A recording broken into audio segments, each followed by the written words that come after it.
Sa barko na aabutan ng pagdiriwang ng Pasko ang ilang pasaherong uuwi sa kanilang probinsya ngayong araw. Kumustahin natin ang kanilang lagay sa Manila Northport Terminal.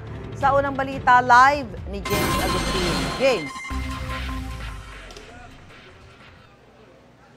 Susan, good morning. Tuloy-tuloy lamang yung pagdating ng mga pasahero ngayong umaga dito sa Manila Northport Passenger Terminal. Yung ibang mga pasahero nga kapon pa narito at dito na nagpalipas sa magdamag para hindi raw ma-late sa kanilang biyahe. Sa barko na abutan ng pagdiriwang ng Pasko yung ilang pasahero tulad halimbawa yung pauwi sa Cagayan de Oro. Ayos lang daw sabi ng mga nakausap naming pasahero dahil ang mahalaga ay makasama na nila kanilang mga mahal sa buhay ngayong holiday season.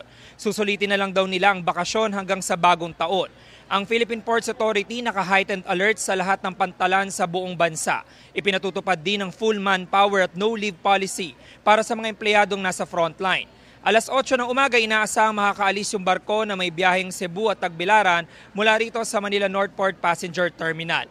Samantala, Susan, dito nakikita nyo itong sitwasyon dito sa concourse area nitong Manila Northport Passenger Terminal. Karamihan po dun sa mga pasahero dito, yung mamayang alas 2:30 pa yung biyahe na patungo sa area ng Bacolod, Iloilo at Cagayan de Oro. Yan muna ilitas mula po dito sa lungsod ng Maynila. Ako po si James Agustin para sa GMA Integrated News.